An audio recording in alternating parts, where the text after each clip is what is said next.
So yun po mga kalingap, magandang tanghali sa inyo lahat. Welcome po sa akin channel. Ngayon po nandito ngayon sa Kamali Galbay, kung saan sa aming bahay, kung saan kami lumaki mga kalingap. Ngayon, pansamantala muna mga kalingap na dito ay magbo-vlog habang nandito pa tayo sa bahay po namin. Papakita ko po sa inyo mga kalingap kung ano po yung buhay dito. Lalo po ng nanay ko. Siyempre, samahan ko muna yung nanay ko kahit ilang araw.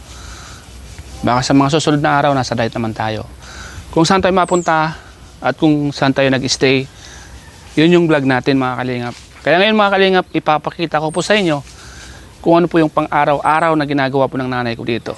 Para man kahit paano, masamahan po natin yung nanay natin abang siya po ay malakas pa. So, let's go po mga kalingap. Ano po pala mga kalingap? Dito nyo lang makikita ang sari-saring gulay. Tulad po ng kamuting kahoy, yan, dahon ng kamuting kahoy, talbos kung sa Tagalog. Dito naman yung langka, yan. Sa ngayon, hindi siya tagbunga ng langka. Nakarang buwan, yun yung bunga. Marami, kung makikita nyo po sa dati kong vlog, ngayon ay wala na. Nainog na siya. So ngayon po mga kalingap, ang tagbungahan ngayon ay yung dalandan. Yung tawagin dito sa amin ay aranghita. At yung avocado may mangga, yung santol may mangga. Yung mangga tapos na siyang pabunga. So wala na, tapos na. Kasi by month man po yan, mga prutas by month. So ngayon ito, yan. Nanay ko naglilinis ng kaldero. So yan po, let's go. Yan, makikita nyo po mga kalingap, lumang-luma na po yan. Diyan po kami lumaki, 11 kami magkakapatid. Dito kami lumaki. Ayan, may mga dala akong duyan. Kasi pag napunta kami dito, sa duyan ako natutulog. Pamangking ko, na minsan kasama po ng nanay ko. Apo ko na pala ito, apo na. Kasi yung ama nito ay pamangking ko. Ayan o. Mukha ng Morillo. Siyempre yung nanay ko nandoon. Busy siya. Ma, anong ginagawa mo? Nilinis ng kaldero. Oo, kanina ka pa dyan Kanina ka pa naggagawa. Hindi na matigil-tigil yung ginagawa mo Kanina. Kukunin ito mamaya. Bakit kanino ba yan? Ma. Meron ko. Ang kaldero na lukawan mo. Balik ka. Manay Erma yan. Dililinasan mo, ano? Mauling ano? Mauling. Ayan po yung nanay ko mga kalingap.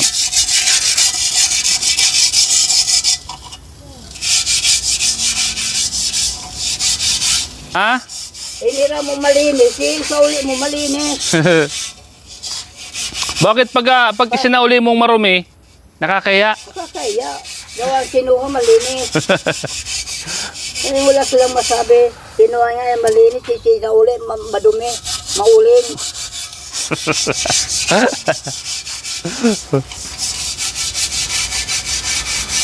So ayun po mga kalingap, ganun po talaga pag may siyempre pag mga nanay kailangan malinis sila Meron naman ang ingiram, hindi linilinisan.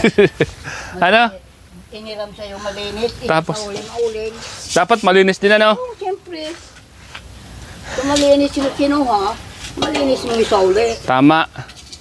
Para susunod, Makautro, makiram. makahiram ka ulit susunod ano? Makiram ulit. Para yung nahiraman mo, walang masabi. Walang masabi sa'yo.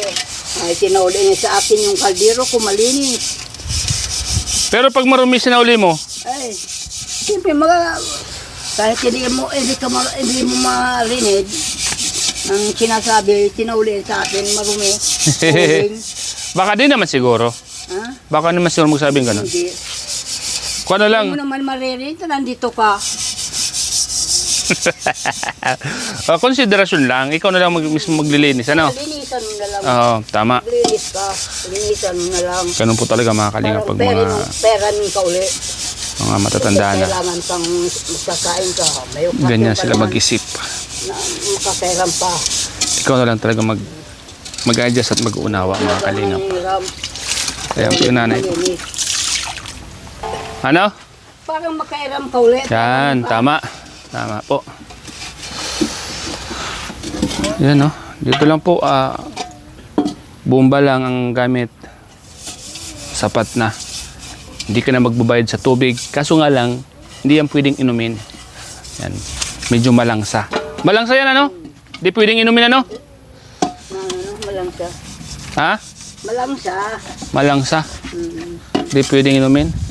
May parating, may parating. Sino kayo parating? May parating. May dardo. May dardo. Yan. Kiluhan. May dalang kiluhan. May dalang kiluhan.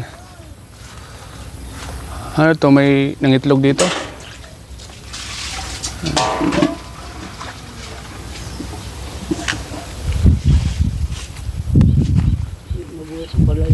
Ha?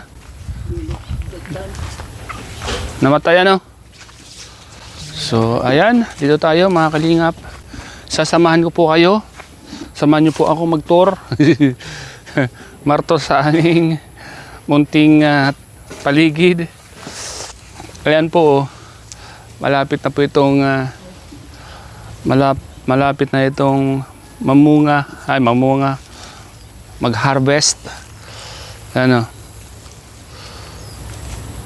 Challenge. No face reaction.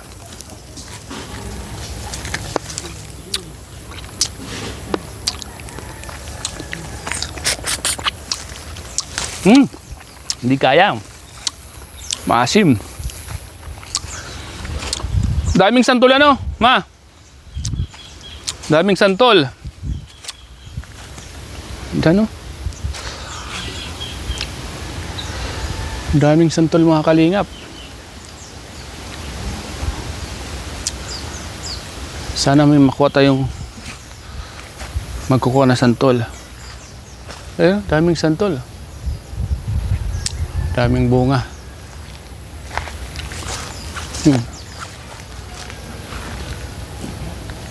Daming bunga santol.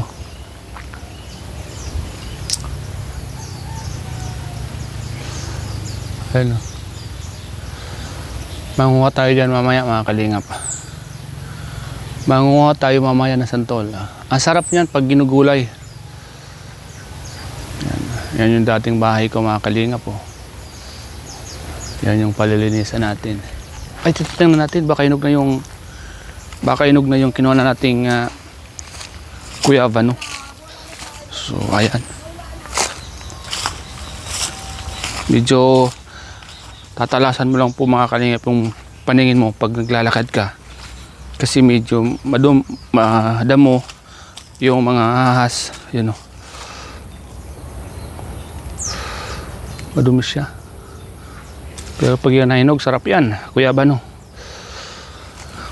Dadalhin natin yan sa Kamsur. Yan, paborito ni Kat yan, mga kalingap. Ayan, no? So, ayan po mga kalingap. Magandang tanghali po sa lahat ng mga viewers natin. Medyo masyado nang madamo. Mahirap kasi maglakad-lakad mga kalingap sa ganitong madamo. Di natin kabisado. Umulan at medyo umit ngayon. Labasan po ng mga mababangis na nilalang tulad ng cobra. Andyan sila, nagbabadya lang. Yan. Kailangan yan papalinisan po mga kalingap. Yung bahay ko malamang may mga ahas na dyan. Diyan nakakalungkot din mga kalingap. Pag medyo wala na po masyadong nakatira dito. Kasi nga kung siya madamo. Ito yung gamit natin dati mga kalingap po. Anong tawag sa inyo dito? Karosa. Kariton. Gawa pa to ng tatay ko mga kalingap. Hanggang ngayon buo pa. Dapat to ipaayos. Yun, oh. Si tatay ko po ang may gawa niyan. Ilang taon na po nakakalipas. Almost 4 years na po namatay yung tatay ko. Siya pa po ang gumawa nito. Ito lang ang tanging alaala niya. Kariton. Dapat to i-preserve. Paayos ko nga yan mga kalingap. Ipapakayos ko to. Alaala ng tatay ko na iniwan niya. Yan. Ito yung bumuhay sa amin noong mga panahong nanghihirap kami. Alam niyo kung bakit mga kalingap. Kung bakit nasabi ko. Kasi ito yung kinakarga niya ng mga kahoy na ibinibinta sa palengke. Mga panggatong na kahoy galing sa bukid. Galing sa Mayon Volcano. Karosa. Yan, oh. At lalo na pag may mga okasyon sa bayan, tuwing pesta, nanonood kami ng prosesyon, dinadala ito sa bayan kasi mahal mag-tricycle, mahal ang bayad, wala kang pera. Sinusundo kami ng tatay ko sa bayan. Dala yung kalabaw, saka ito yung dala-dala niya. Diyan kami nakasakay, magkakapatid. Yan. Medyo naalala ko lang trivia yung mga nangyari noon. Yan po mga kalingap. Dito muna tayo mag-vlog mga kalingap. Kaya salamat po mga kalingap sa lahat ng mga viewers natin, sa mga nagmamahal sa ating munting channel. Dahil sa inyo, sa dating sinasakyan kong kariton, ngayon may motor ako. Yan. Dahil po sa pagmamahal nyo sa aking munting channel. Salamat po. Dahil nabawasan na yung pagod ng kalabaw. So yun po mga kalingap, dito naman tayo sa bukid, taniman ng palay. Dito lang tayo sa may puno. Yan mga panggatong. Oh. Dito hindi na kailangan ng silane or gas tube. Yan dito, dalawang mga ilang putol mo lang yan. Makakapagluto ka na ng sinaing at pang-ulam. Dati nung bata pa ako, ang liit lang nitong kahoy na to. Talaga, di mo masasabi ang panahon. Saka ngayong sampalok na yan, ang liit pa lang yan mga kalingap, kasing tangkad ko lang yan. Pero ngayon, ilang taon na din kasi nakakalipas. Almost 20 years na, kaya sobrang laki na rin. Ang sarap balikan, ngunit nakakalungkot mga kalingap. Ayan yung bukid namin, yung sakahan. Alam mo yung lahat ng yan mga kalingap, dati, lahat yan palayan. Year 2000, parang 2001 yata, 2020. Lahat po yan mula dito sa unahan hanggang doon sa dulo ay taniman po ng palayan. Noong pumutok yung Mayon Volcano at binaha po kami dito lahat po yan naging buhangin. Yung lahat ng mga sakahan naging buhangin. As in, lahat ng bato sa Mayon Volcano itinambak dyan. Kaya nawalan po kami ng mga sakahin talaga. Ang natira sa aming sakahan, ito na lang, kaunti. Kasi hindi naman pwedeng sakahin kasi puro bato na po yan. Yung doon naman sa dulo, medyo naayos pa kasi pinagtiyagaan na tanggalin yung mga bato. Kaya naging bukid ulit, naging sakahan. Mahirap po magalit ang Mayon Volcano mga kalingap, sa totoo lang. Mahirap abusuin ng Mayon Volcano. Kasi iba siya pag gumanti. Kaya ito lang pinatitira sa amin. At kailangan po talaga itong lupa na to ay mapasamin. Kasi actually po tenants lang po kami dito.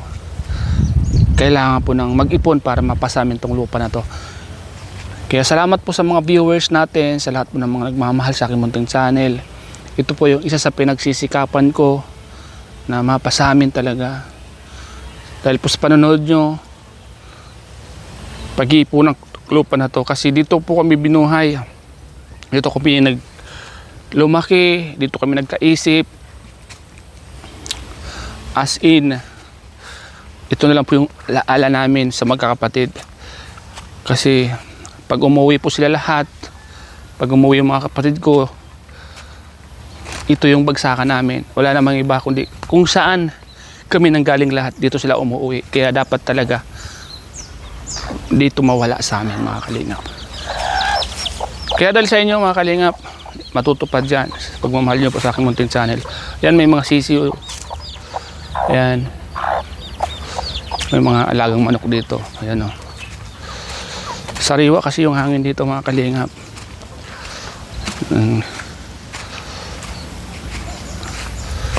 Nanay ko papausok na naman. Nagagawa nyo, ha? Papausok? Malamok? Lalay mo, oh. Dapat dito na siya tumira. Para may alalay ka dito. Oh. Ha? Ano? Huwag ka nang umuwi. Dito ka na lang kay Lula. Hay kay Lula mo, ha? Ha? Huwag ka nang umuwi. Ah, dito ka na lang, ha? Ha? Oh, hay ka muna sa vlog ko. Dali. Yan. Yan po mga kalingap. Yan po ang sinasabi natin mga kalingap. Yan. Kakabit tayo ng duyan. Kasi dito medyo presko. Kailangan dito natin ikabit yung duyan. Yan.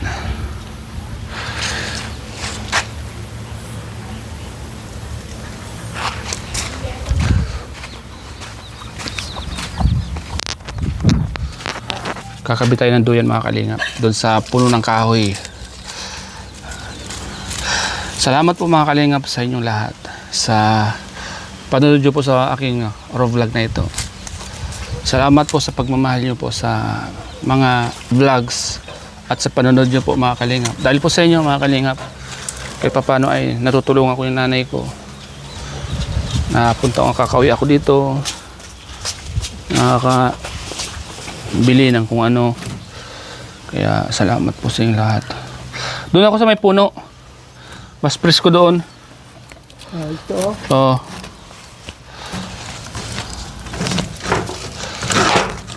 Ito kasi mababa ang hero dito, medyo mainit. Yan. Dito tayo magduduyan. Matumba.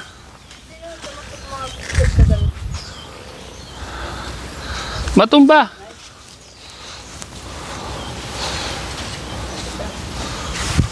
Anong ulam natin, ma? Anong ulam?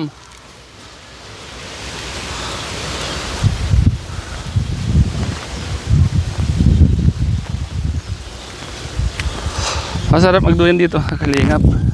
At mapresko. Makakatulog ka dito ng maimbing.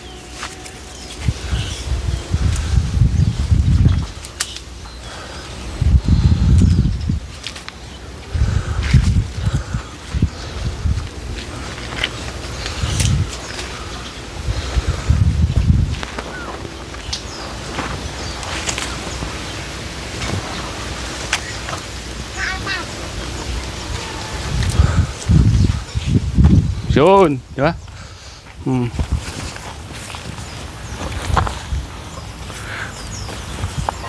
Yan. Oh. Makakatulog ka na. Uy, shout out. Yan po mga kalingap. Dito sa probinsya, masarap ang buhay, malayo sa stress, mare-refresh ang isip mo. Saka, lahat ng makikita mo sa paligid ay puro green.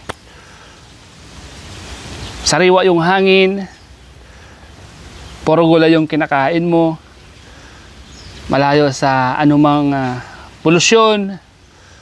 Dito masarap, dito ako nagpapahinga. So yun po mga kalingap, salamat po sa panonood nyo po sa aking vlog na ito.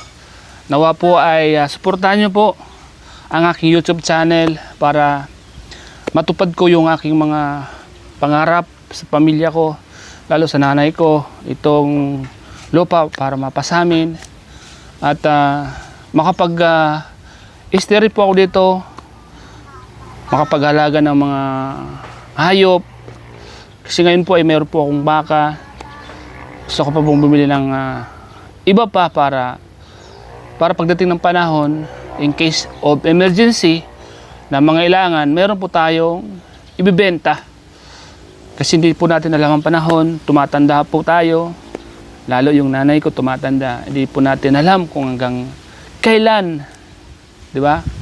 Kaya dahil po sa inyo mga kalingap, unti-unti ko pong natutupad yung aking mga pangarap. Dahil po sa panonood po sa mga vlog ko, unti-unti ko po natutupad yung aking mga pangarap na dati ay pinapangarap ko lang. Dahil po sa inyo ay ito.